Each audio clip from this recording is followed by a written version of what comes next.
So in this video, I'm going to be breaking down all of the money that I spend in a month living and working as a corporate lawyer in London. I'm going to split my expenses into needs, wants, and then business expenses associated with running this channel. And I'm making this video first of all because I love this type of video and have personally binge watched tons of them, but also in the hope that you find it somewhat helpful seeing where I'm happy to spend more money and where I'm much more frugal. How you spend your money is effectively an indicator of what your priorities are in life, so hopefully this video gives you some food for thought in how you're spending your hard-earned cash. Now, before I go through my spending, I thought it'd be helpful to very quickly cover off how I make the money I spend. So I have three main sources of income. So the first is my career as a corporate lawyer. And now that I am, whoop whoop, an associate, I'm paid pretty well for that. The second is this YouTube channel. So hopefully before this video started, there were ads. I earn money from those. I then have sponsorship, affiliate links, and my Skillshare course. And finally, I have mine and Beth's business, Menos. So our backpacks, one of them sitting beautifully over there, are available and we sell them. And that is starting to bring in some income, but obviously we had to invest quite a lot of money up front.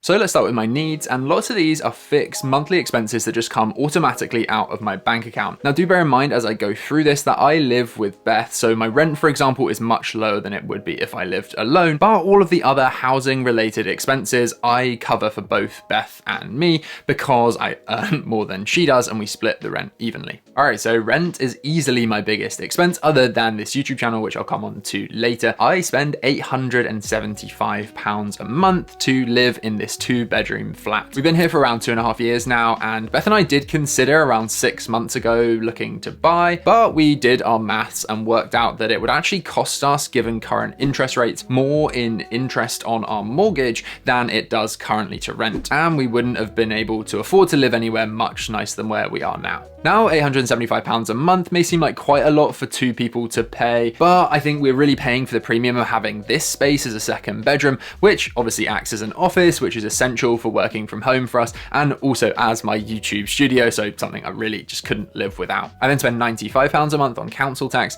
which is a property tax here in the UK, £115 on utilities, that's gas, water, and electrics, and £28 on fibre broadband. My next major expense is travel in and around London. So I have to travel to get to work, and I reckon I go into the office around 4 times a week, twice a month, and then 3 times a week the other 2 weeks. So around 14 times a month. I travel into work on a delightful mode of transport called the Docklands Light Railway, and that, because I live so close to where I work, costs me a total of £3.40 a day, and I then want to factor in an extra around £10 a week that I spend on weekend or evening tubes to go and see friends, bring my total travel expenditure each month to £87.60p. Okay, so my final pretty essential need is food, and I'm going to split food into 3 different categories. So the first category is supermarket shopping. Beth and I actually don't cook at home that much. Whenever I'm in the office, I get breakfast and lunch there, which I'll come on to in a second. I also then get dinner for free at work if I stay late. So actually our weekly supermarket shop consists more or less of a couple of lunches, maybe some snacks, and a couple of home cooked dinners. That means we actually only spend around £25 a week each, so I'm going to call that £110 a month. As I just mentioned then, the second category is food at work, and that costs me £100 a month. The third category of food is stuff like Huel Hot and Savoury, which is a delicious, healthy, easy to make meal, which I have probably twice a week for lunch and then once a week for dinner. That's a total of 14 meals a month, which an average cost of £2.72 per meal brings my monthly expenditure on Huel Hot and Savoury to £36.72. So let's quickly talk about Hot and Savoury by Huel, who I am absolutely pumped to say are sponsoring this video. Huel gets delivered to my door and I get a selection of perfectly balanced vegan meals, from spaghetti carbonara to pasta bolognese to Thai green curry, which are all ready in minutes. Huel Hot and Savoury is bursting with all natural ingredients. We're talking brown rice, quinoa, flaxseed, sunflower oil, pea protein, and pulses, to name a few, to give nutritionally complete food that is high in protein, fiber, and essential fats, and contains a balanced macro split, meaning 38% of energy comes from carbohydrates, 30% from fats, 25% from proteins, and 7% from fiber. On top of that, you get phytonutrients and all 26 essential vitamins and minerals. It's also plant-based, so fits in perfectly with my goal of cutting back my meat intake. Given my very busy life, I love that I can get in from work and have a healthy meal ready in just 5 minutes. All I have to do is add water and leave it to do its thing. It's super affordable from just £2.66 per meal, so yeah, you can try out Huel Hot and Savoury for yourself through the link at the top of the description, and you'll get a free t-shirt, pot, and scoop with your first order. As well as Huel Hot and Savory, I also spend around £100 a month on Huel Black Edition, which I use as a healthy snack, and Athletic Greens, bringing my total spend on food each month to £346.72. That doesn't include any meals out, which are definitely not a need, and this may seem like quite a lot, but for me, £11.15 a day on having a highly nutritious and healthy diet that supports productivity and really makes me feel good is well worth that expenditure. Also bear in mind that this includes quite a few free dinners when I'm working late, and also a £2 allowance when I buy food at the office. So that brings the grand total of my monthly expenditure on my needs to £1,547.32. All right, now let's move on to the good stuff, my wants, and I'm gonna start off with subscriptions. So I spend £8 a month on an Amazon Prime subscription, £30 a month on educational apps, so that's Skillshare, Blinkist, Audible, and a few others. My Nespresso Pod subscription comes to around £5 a month. I actually don't drink that much coffee at home, and when I do, I often use my AeroPress. And I successfully sponge my Apple Music and Netflix accounts from my parents, which by the way is one of my top 20 frugal habits, so if you haven't already watched that video, go watch that straight after this. I spend £54 a month on my beautiful iPhone 14 Pro, which actually worked out cheaper than buying the phone and then getting a SIM-only contract, which is what I usually do. And for me, given the amount of time I spend on my phone working on this channel, it's an expense that's well worth it. Next, Beth and I are quite unusual in having a car living in London, but it allows us to easily drive home to see our parents, so we keep it, but that does cost money. We spend £10 a month on a parking permit, an average around £50 a month on maintenance, and £30 on petrol, bringing the car cost to £90 a month. And alongside having a car, we do also still get Ubers, so when we've been on nights out, I spend around £50 a month on Ubers, mainly because Beth never ever pays for the Ubers when we are together, because I am a massive loser and always want to leave earlier than Beth, and so I always just order an Uber and then she has no choice but to leave with me.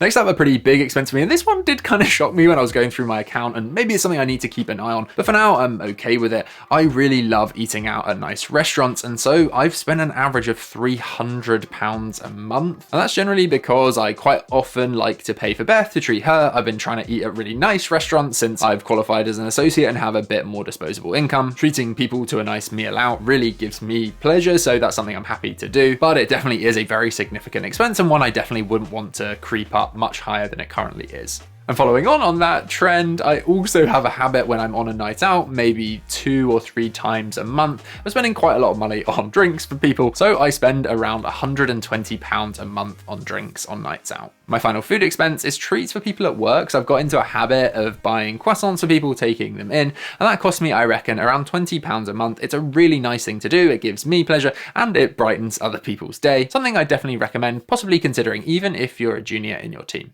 Then moving on to experiences, Beth and I live really close to a cinema, so we try and go to that around once a month. So that's £30 if I pay for both of us. And I then budget around £50 a month for other experiences. That's stuff like go-karting, bowling, all those kinds of fun activities. The experiences with friends and family are huge for me, so that's why I'm happy to spend quite so much money on these kinds of experiences and all of the food related stuff. On the flip side of that, I'm actually very proud to say that last year I only spent £240 on clothes for myself. That's because for me, I probably buy 2 to 3 really high quality items a year and then get everything else for my birthday and Christmas. No one ever knows what to buy me, so I always ask for like nice pairs of jeans, nice shirts, like this one. So clothing expenditure, just £20 a month. That said, because I'm going into the office more, another clothing related expense is that my shirts have to be ironed, and that's just something I choose not to do myself, so I actually spend £40 a month on ironing. It's a luxury that saves me time, allows me to make more videos, which make me way more money than I spend on that ironing, so it's worth it for me. And my final want is spending on gifts.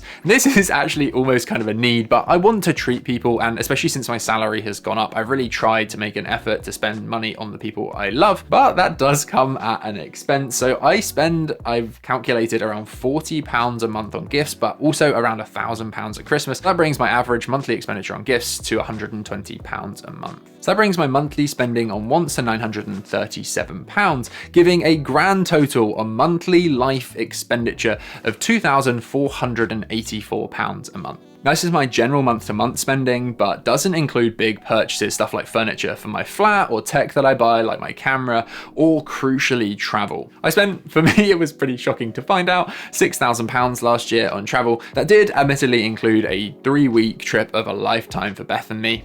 So look, travel for me is an experience that I really value at this point in my life, so it's something I'm willing to sacrifice my savings for. Now, London is a very expensive city and my spending on wants has definitely gone up since my salary increased since I became an associate. I'm actually pretty comfortable with this level of spending and it gives me a good amount of money left over to save. Okay, so let's move on to the last area where I spend money, and that is on running this channel. Currently, my biggest cost is on video editing, and that costs me an average of around £800 a month. I then spend around £100 a month on advertising, my ebooks, law notes, and this channel. Filming costs either with videographers or money that I pay to Beth for the hours she spends helping me with these videos is £75 a month. I then spend £275 a month on the subscriptions and tools we use to run this channel. That's stuff like Canva, Photoshop, Lightroom, and other video editing software. I rack up around £100 a month in travel expenses, such traveling to shoots, getting Ubers with filming equipment, or for example, getting an amazing Airbnb to treat my editors, Eric and Acha, when we were in Bali. And I then have a bunch of other expenses that cost me an average of £120 a month, bringing my total monthly expenditure on this business to an average £1,470 a month. So that brings my total all-in monthly expenditure to £3,954. Now, having just admittedly learned that I spend just shy of £4,000 a month, it might shock you to hear that I actually think I'm pretty frugal. And for me, that's because frugality comes down to priorities. Pretty much all of my spending actually falls into either 1, shelter, 2, health, 3, learning, 4, experiences with friends and family, or 5, my business. And I'm happy to invest in these areas of my life in the belief that the investment in myself, in my health, learning, and in my business will deliver a return on that investment. And alongside that, experiences with my friends and family are what, alongside fulfillment, make me happy. So yeah, I hope you've enjoyed learning what I spend my hard-earned cash on each month, and do let me know down in the comments if you think there are any areas I should be spending more, should be spending less, what you thought of this video. I really appreciate it, honestly read every single comment I get. Please do give this video a like, it also helps it get seen by more people. I honestly appreciate it so much, it really does help, and I look forward to speaking to you again very, very soon.